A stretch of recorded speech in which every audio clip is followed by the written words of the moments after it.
দেখেন দেখেন এনে কীভাবে উচ্চারণ করতেছে। হ্যাঁ, এখন কি হয়েছে, খালেদা জিয়াকে নিয়ে চাঞ্চল্যকর তথ্য দিলেন স্যার। এই স্যারে বলতেছে খালেদা জিয়ার জন্ম বাংলাদেশে। জন্ম কি, উনি কোন স্যার? আবার ঢাকা ভার্সিটি লেখাপড়া শিখছে। আর ভাই এগুলো তো বর্তমান প্রজন্ম আসতে যারা তারাও তো এটাই শিখবে। তোমার বলতে হলো জন্মগ্রহণ করেছে। এই শিক্ষা কই পেলে তুমি ভার্সিটির ছাত্র? এগুলো ভুল শিক্ষা দিন না, বুঝতে পারছেন? আবার ভার্সিটিতে লেখাপড়া করছেন। আপনাদের ওই দিনে যারা আসবে থাকবে তারা কি শিখবে? ওই যে আবার জন্ম বললো, আবার জন্ম বললো।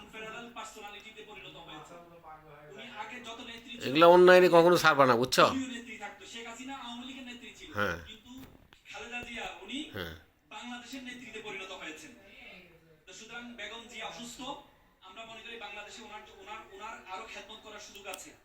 উনি সুস্থ হয়ে ফিরে আসুক, এই এই কামনা আমরা করছি। আমার বেগম জিয়ার একটা জিনিস আমার খুব মনে পড়ে। That time I was student of university Dhaka. Dhaka ইউনিভার্সিটির ছাত্র ছিলাম তখন। তখন শেরাটন হোটেলে শিবিরের একটা ইফতার পার্টি কি জামাতের একটা প্রোগ্রামে প্রধান অতিথি ছিলেন বেগম জিয়া। 2008 এর ইলেকশনের পরবর্তীতে বেগম জিয়া মনে আছে, উনি বক্তব্যের মধ্যে উনি বলছিলেন যে আমার ক্যাবিনেটে দুজন মন্ত্রী ছিলেন। উনি বলেছিলেন তোমাদের তোমাদের দুজন মন্ত্রী ছিলেন আমার ক্যাবিনেটে।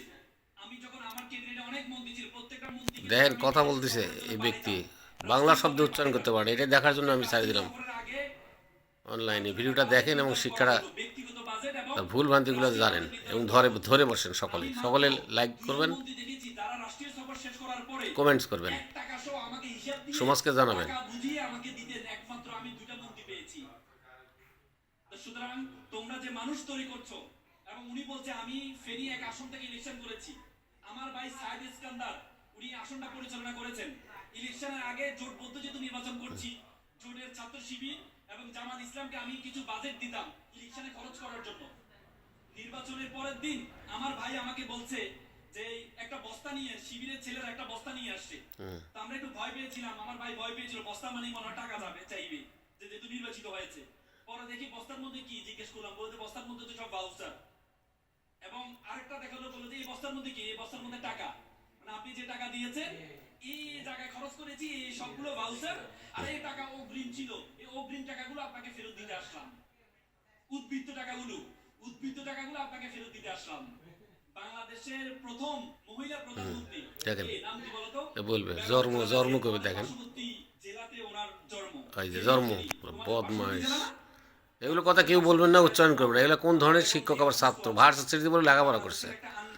অতএব এগুলো ভবিষ্যতে আমরা কেউ না বলি না করি, সজাগ থাকি এবং এগুলো প্রচার করার জন্য আপনাদেরকে অনুরোধ জানাচ্ছি যেমন এই ভুল কেউ না করে।